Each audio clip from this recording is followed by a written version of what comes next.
Good morning dear students. द्वितीय पाठ आपका पाठ्य पुस्तक का नाम है दिव्यम भाग 3। दिव्यम भाग 3 और संस्कृत की जिम्मेदारी मुझे दी गई है अभी तत्काल प्रभाव से। द्वितीय पाठ है पुनर्मूषिको भवः। पुनर्मूषिको भवः, पुनः चूहिया का चूहिया, पुनः मूषक का पुनः मूषक। इस पाठ से हमको यह शिक्षा मिलती है कि जब तुच्छ व्यक्ति या छोटे तबके के व्यक्ति को कुछ जब वह प्रशंसनीय का पात्र बन जाता है, प्रशंसा करने योग्य हो जाता है, तो उसे अहम आ जाती है। लेकिन आदमी को अपने जिंदगी में हमेशा विनम्रता के साथ ही सदा व्यवहार करना चाहिए। इस कहानी से नीच सलाध्यापदम प्राप्य स्वाभिमान हंतुम इच्छन्ति। जब एक छोटे व्यक्ति को जब एक नीच व्यक्ति प्रशंसा का पात्र बन जाता है अपने उपलब्धि के कारण, या दया के द्वारा उपलब्धि हो या बाय गॉडेड गिफ्ट उपलब्धि हो, जब उसको उपलब्धि मिल जाता है और प्रशंसा का पात्र माना जाता है तो उसे स्वाभिमान हो जाता है, लेकिन उसका शीघ्र नष्ट भी होना तय है। ये तो पता सबको है कि जिसका उत्थान हुआ है एक दिन पतन स्वाभाविक है, ये प्रकृति का नियम है। तो डियर स्टूडेंट्स, इस जो पाठ में है 3 प्रत्यय है जिसको कि हम लोग कृत प्रत्यय कहते हैं। क्रिया के अंत में लगने वाले प्रत्यय को कृत प्रत्यय कहते हैं और इससे बने शब्द को कृदंत कहते हैं। इससे बने शब्द को कृदंत कहते हैं। पहला प्रत्यय जो है अक्त्वा प्रत्यय, जो कि पूर्वकाली क्रिया को बनाने में सहयोग करता है।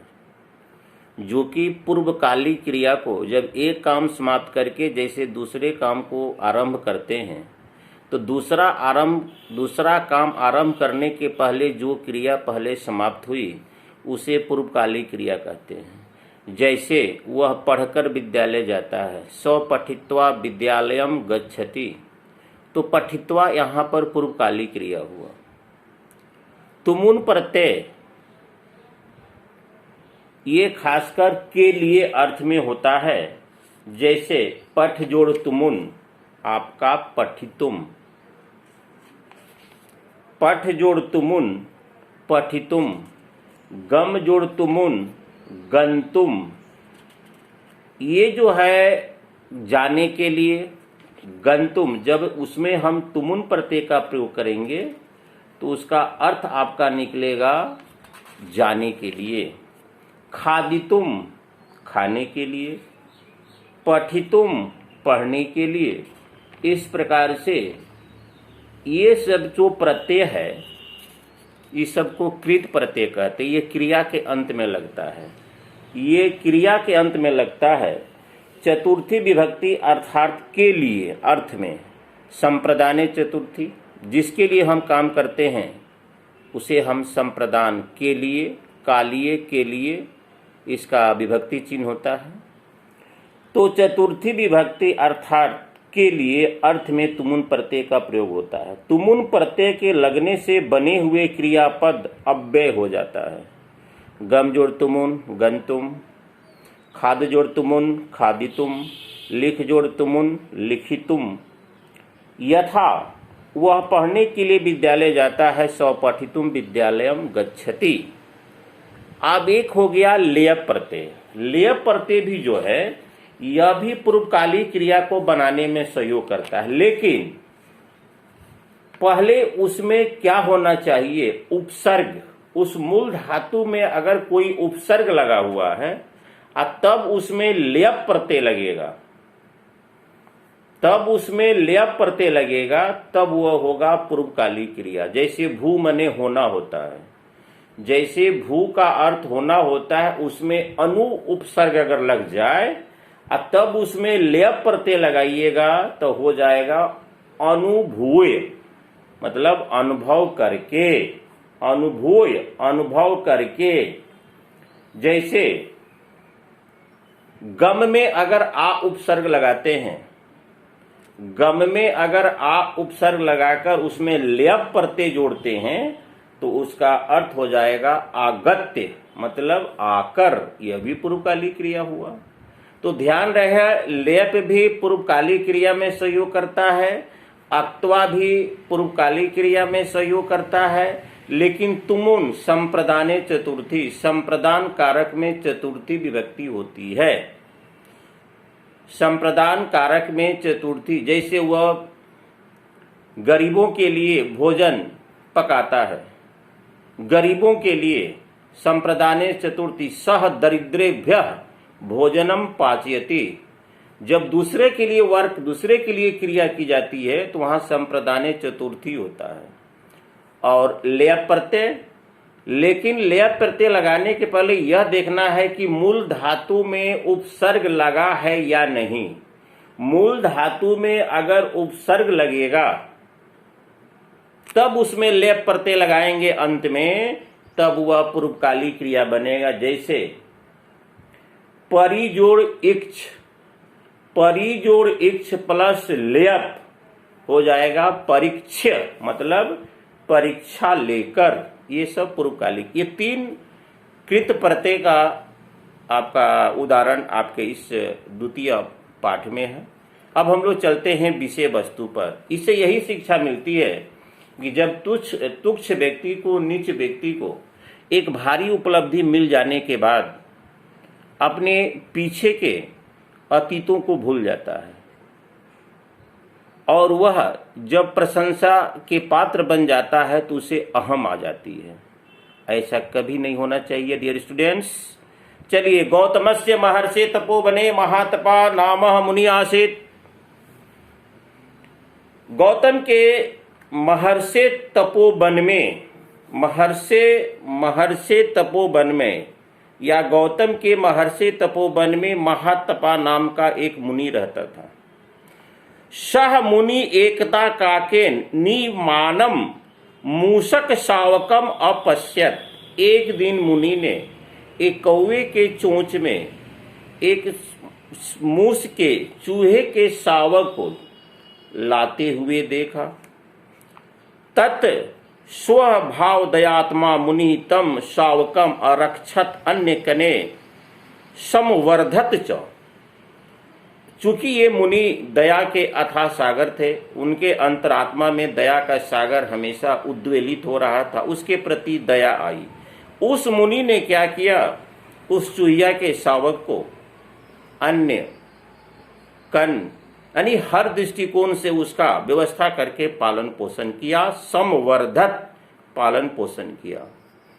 एकदा एकः बिडालः तम मूषका खादितुम अधावत। एक दिन उसे एक बिडाल खाने के लिए दौड़ा। खादितुम मैंने अभी बताया, तुमुन प्रत्यय, खाद जोड़ तुमुन, खादितुम, ये तुमुन प्रत्यय खाने के लिए दौड़ा। तम अवलोक्य मूषका तस्य मुने अंगः प्राविष्टः। उसके बाद वह मूषक मुनि के गोद में, अंग में जाकर प्रवेश कर गया, गोद में बैठ गया, बचने का प्रयास किया। तदा मुनि वाचा, तब मुनि बोले, मूषका त्वं मर्जारो भव। तुम अगर बिलार से डरते हो तो तुम भी बिलार बन जाओ। ततः स बिडाल कुकरात भित्वा धावति। और बिडाल कुत्ते को देखकर भागती है, डर से, कुत्ते को देखकर डर से भागती है। इदम दृष्टवा मुनिम अकथयत। यह देखकर मुनि ने कहा, कुकुरात विभेषे, कुत्ते से डरते हो। त्वमपि कुकुरो भव, तुम भी कुत्ता बन जाओ, तुम भी कुकुरः बन जाओ। अधुना स कुकुरः व्याघ्रात् भीतः भवति। अब जब उसे कुत्ता बना दिया गया, जब मुनि के आशीर्वाद से, मुनि के कृपा से वो जब कुत्ता बन गया, तब वो बाघ से डरने लगा। तथा स मुनि तम कुकुर व्याघ्रम अकरोत्, तब उसे कुत्ता से व्याघ्र में परिवर्तित किया, आशीर्वाद दिया। उनकी कृपा से वह क्या क्या था, चूहा से बिडाल बना, बिडाल से कुत्ता बना, कुत्ता से बाघ बना। तब देखिए, अथम स व्याघ्र तपोवने एव बसति मुनि च तम व्याघ्रम मूषको अयम अन्या कृपा दृष्ट्या पश्यति तत्र सर्वे मुनिः तम व्याघ्रम दृष्ट्वा वदन्ति अयम मुना एवं मूषिका व्याघ्रम अकरोत्।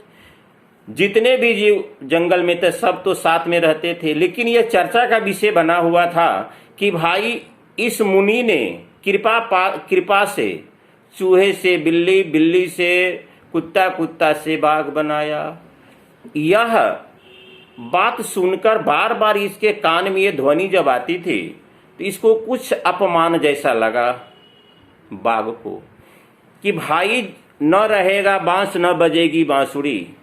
जब तक यह मुनि जिंदा रहेगा तब तक ये मेरा शिकवा शिकायत अपमान की बातें होती रहेगी कि पहले ये चूहा था, तब बना बिडाल, तब बना कुकुरह, तब बना व्याघ्र। तो ऐसा किया जाए, यावदस्य मुनि जीवितम तावधियम में अपकीर्ति न अपगमिष्यति। यह अपमान, यह चर्चा तब तक नहीं जाएगा जब तक कि मुनि जिंदा रहेगा। इति विचारे व्याघ्रम ता मुनि हंतुम उद्यतः अभवत्। जैसे यह सोचकर मुनि को मारने के लिए जैसे वो उठा, मुनि अपि झटित्वे पुनर्मूषिको भव। मुनि ने अपने मुंह से तुरंत कह डाला, झट से कह डाला, पुनर्मूषिको भव, तुम पुनः चूहा बन जाओ। तम पुनः मूषिकम एव अकरोत् अतएव उच्यते, इसलिए कहा गया है। क्या शिक्षा हम लोगों को, नीच श्लाघ्य पवम प्राप्य स्वाभिमान हंतुम इच्छति। नीच व्यक्ति को, छोटे व्यक्ति को अगर थोड़ा सा प्रशंसा के पात्र बना दिया जाए तो उसे स्वाभिमान की प्राप्ति हो जाती है। मूषको व्याघ्रताम प्राप्य मुनि हंतुम गतो यथा। चूहा से बाघ बनने के बाद उसको थोड़ा स्वाभिमान हो गया और अंत में मुनि पर ही हाथ उठा लिया, चलो भाई सदा के लिए मुनि को ही समाप्त कर दिया जाए, न बांस रहेगा न बांसुरी बजेगी और हमारी ये शिकायत की बात दूर हो जाएगी। तो डियर स्टूडेंट्स, थैंक यू। पुनर्मूषिको भव कथा से क्या शिक्षा मिलती है, मैंने इसको बहुत तीव्र गति से, मतलब शीघ्र, मैंने कम समय में ज़्यादा उपलब्धि देने का प्रयास किया। इसे आप जरूर विजिट करेंगे, देखेंगे, और जहाँ फिर दिक्कत होगा कल 2 बजे से हो सकता है ऑनलाइन क्लास में इसे मैं पुनः बताऊंगा। Thank you very much.